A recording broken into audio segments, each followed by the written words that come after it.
ज़्यादा vote cast हुए और 61% वोट कास्ट हुए जी। पाकिस्तान के अंदर सबसे ज़्यादा जो जिस हल्के में वोट कास्ट हुए अल्हम्दुलिल्लाह, और एक कॉम्प्रिहेंसिव विक्ट्री हुई। और फॉर्म 45 जो हैं वो सारे के सारे हमने पूरे 261 में से 260 इकट्ठे करके उसके बाद सबसे पहले मैंने अपलोड किया, सबसे पहले वीडियो भी मेरी आई।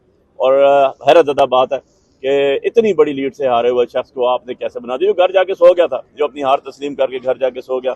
मैं शुक्रगुजार हूँ अपने साथ जो हमारे बाकी कैंडिडेट थे, जिनमें मुस्तफा नवाज खोकर साहब थे, जिसमें तहरीक लब्बैक के कैंडिडेट थे, जिसके अंदर इवन जमात इस्लामी के कैंडिडेट थे, जिनमें से तहरीक लब्बैक के कैंडिडेट ने और मुस्तफा नवाज खोकर ने पटिशन दायर की, जो मेरी पटिशन के साथ क्लब हुई कि ये हमारे विनर हैं और ये जो फॉर्म 45 हमारा है और जो तहरीक लब्बैक है और जो मुस्तफा नवाज खोकर साहब का, सारे मैच कर रहे हैं।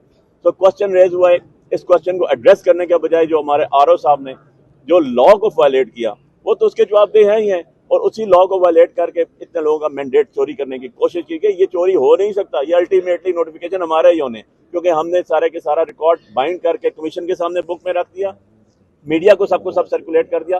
इंटरनेशनल मीडिया के पास जो बाहर से फोन आते हैं और कहते हैं जी ये आपका रिकॉर्ड है, ये चीजें हमारे पास मौजूद है, हमने एक्सेल शीट भी बना दी और वो भी मैं सबको डिलीवर कर दिया ऑलरेडी।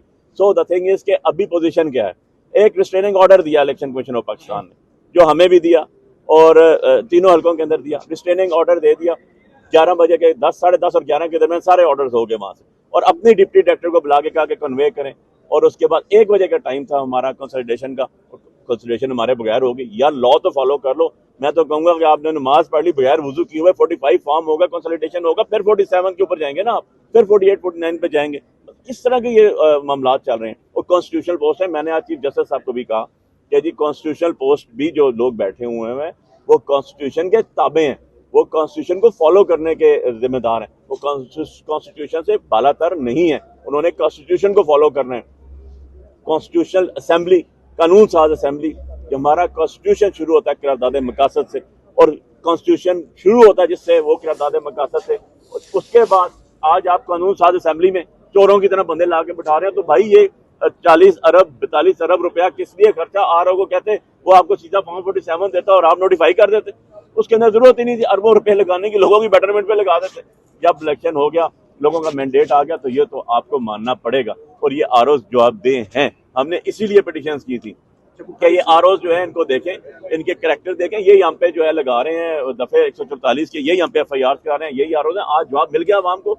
आज जो क्वेश्चन रेज होता था कि बहुत अच्छे हैं, आला बाला है, जवाब मिल गया। आज तक मैंने आरओ की शक्ल नहीं देखी, जब जाते हैं मिलता ही नहीं आरओ, ना इलेक्शन से पहले, ना इलेक्शन के बाद, ना किसी भी जगह। आरओ साहब कौन है, उसकी जगह कोई और बंदा बैठा होता है, अंदर जाने की इजाजत नहीं है।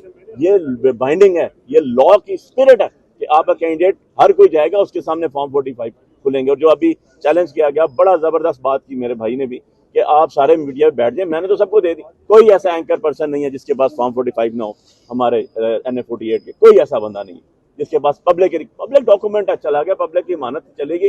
व्हाट इज फॉर्म 45, ये देख लें। इसके ऊपर एक कार्बन कॉपीज होती हैं जिसके ऊपर आपका प्रेजाइडिंग ऑफिसर के साइन और अंगूठे हुए होते हैं, और जितने आपके कैंडिडेट्स होते हैं सबके साइन हुए होते हैं और सबके डॉक्यूमेंट्स मौजूद होते हैं। सो ये जो शबखून मारा गया, ये इस तरह नहीं चल सकता। It will be over. ये बताएं